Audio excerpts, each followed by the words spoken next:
el señor Trump. Y dije algunas cuestiones de por qué iba a ganar él. Y la verdad es que no me equivoqué.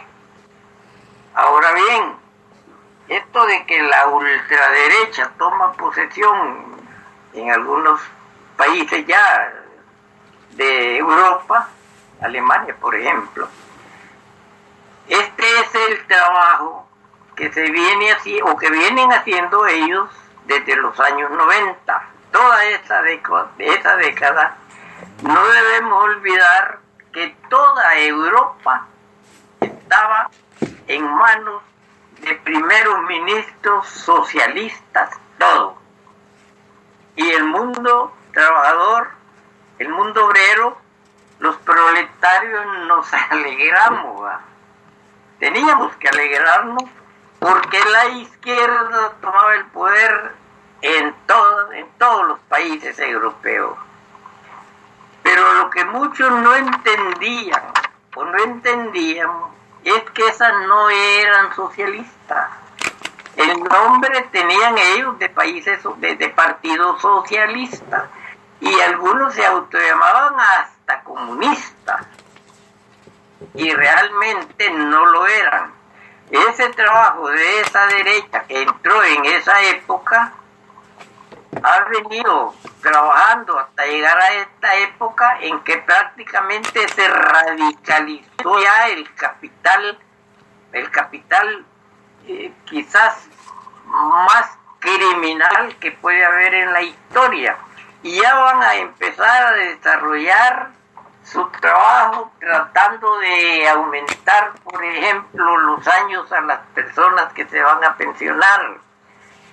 Ya van a empezar a que los trabajadores vayan perdiendo sus prestaciones sociales, tal y como sucede aquí en San Salvador. Y para eso han nombrado ellos una confederación europea de sindicatos, dirigida por gente que no son sindicalistas. Estos son robots del sistema capitalista. Y esta gente es la primera, es decir, esos sindicalistas, lo primero que hicieron fue establecer contratos por tiempo definido.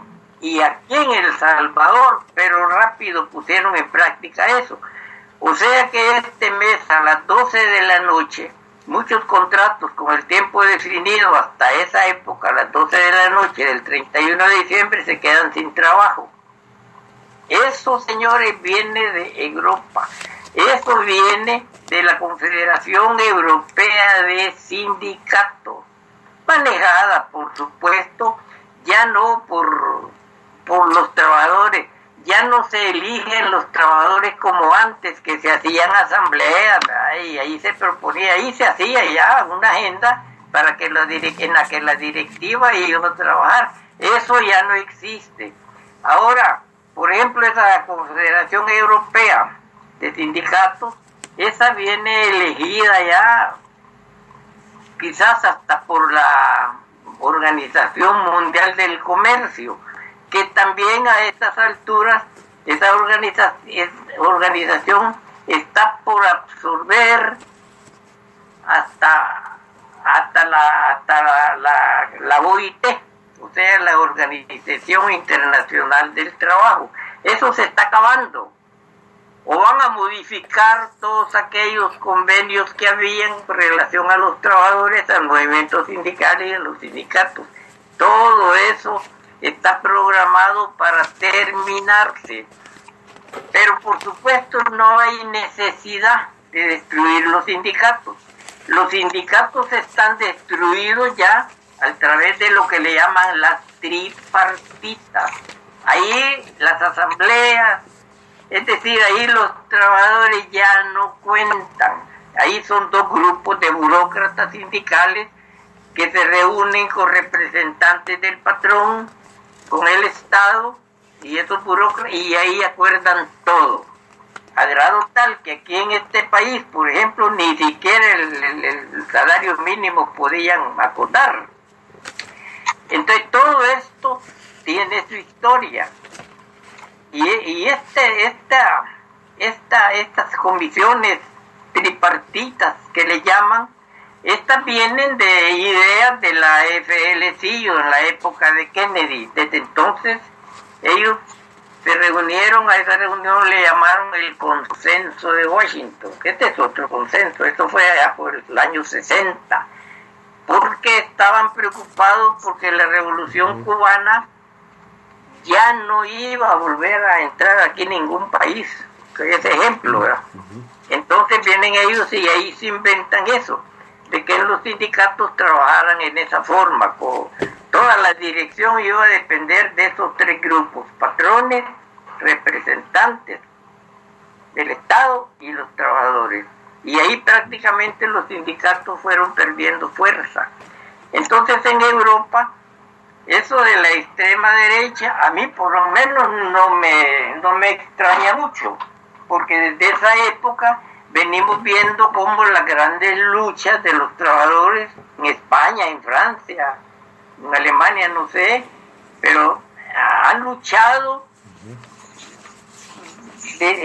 denodadamente por no perder sus prestaciones, pero a la larga ese programa no se va a luchar no se va a eliminar solo con una lucha de un día, nada. Eso tiene que ser una catequización tremenda para la clase trabajadora, porque de lo contrario, lo que va a pasar es que aquellas indemnizaciones que todavía existían en este país, eso se va a acabar. Las vacaciones, eso se va a acabar. El que trabajó 2 horas le van a pagar y punto. El patrón, si quiere, echa al trabajador y anda a quejarte donde querrás. Aquí, por ejemplo, los dueños de las empresas de buses, yo les llamo que ellos también son legisladores, porque esos castigan al trabajador como les da la gana. Le dicen, andate ahí, cuando yo esté de buenas, vamos a platicar. ¿Y a dónde se queje este pobre?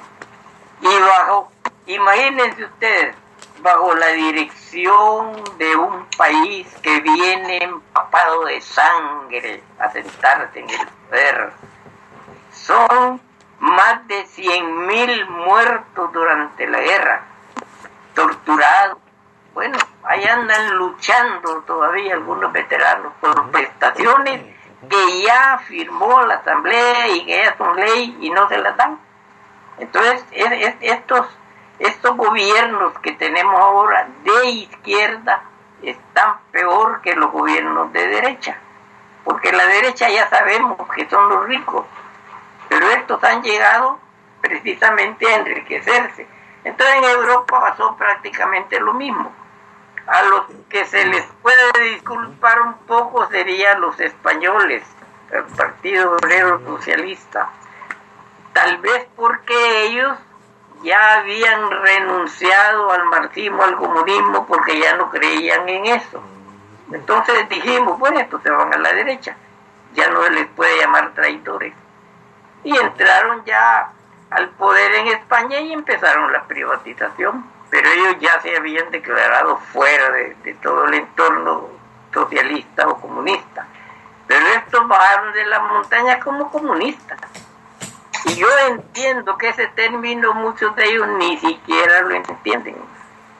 Y ahí están pues traicionando al pueblo, robándole al pueblo. Y están felices. Entonces vamos aquí lo necesario pues es ir despertando al pueblo lo más que podamos, porque nuestro pueblo solo espera algo. Este pueblo está acostumbrado a la lucha, pero ese algo es lo que falta, y en ese algo es lo que hay que construir. Lo mismo creo que sería en Estados Unidos. Gracias, Pablo. Bueno, ahí viene, oyeron, amigos y amigas, que ustedes, algunos de ustedes nos están mandando, ya nos habían mandado, de hecho, esa pregunta con la que nuestro analista acá cerró ese segmento en el qué hacer, ¿no? Porque aquí nos dice Judith Rivera, de acá parece que está en Nueva Zelanda, dice. El qué hacer, ¿qué puede hacer el mundo? Dice. Mire qué preguntita más. ¿Qué puede hacer el mundo ante Trump? Bueno, una preguntita que queda ahí, ¿verdad? Gracias nuevamente. Una está encerrada en todo este tema de lo que estamos discutiendo por acá, y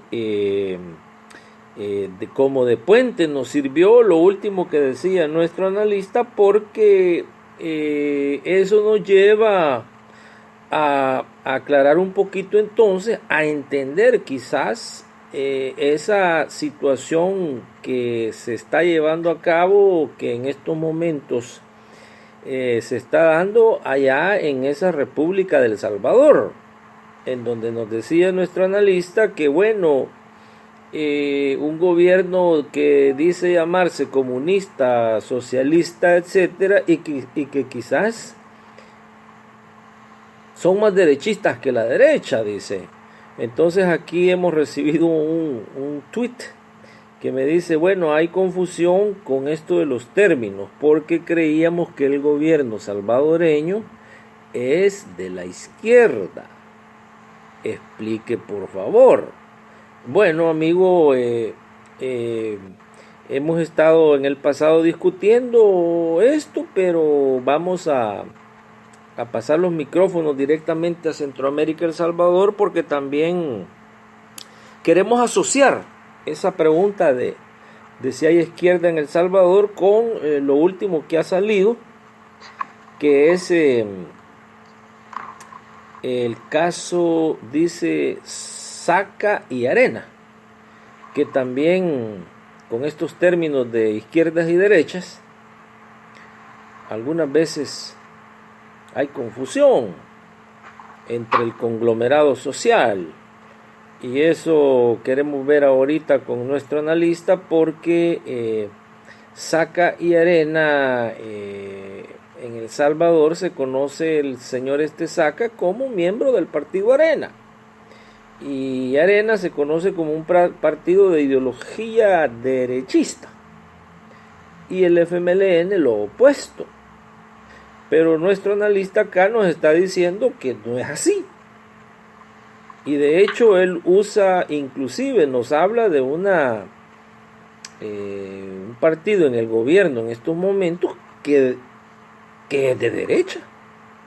Y ahorita nos acaban de llegar reportes del Salvador en donde hay grandes posibilidades de que por primera vez quizás este señor Saca pudiera ser la primera figura de alto nivel, bueno, el más alto, de presidente, que sea puesto en prisión.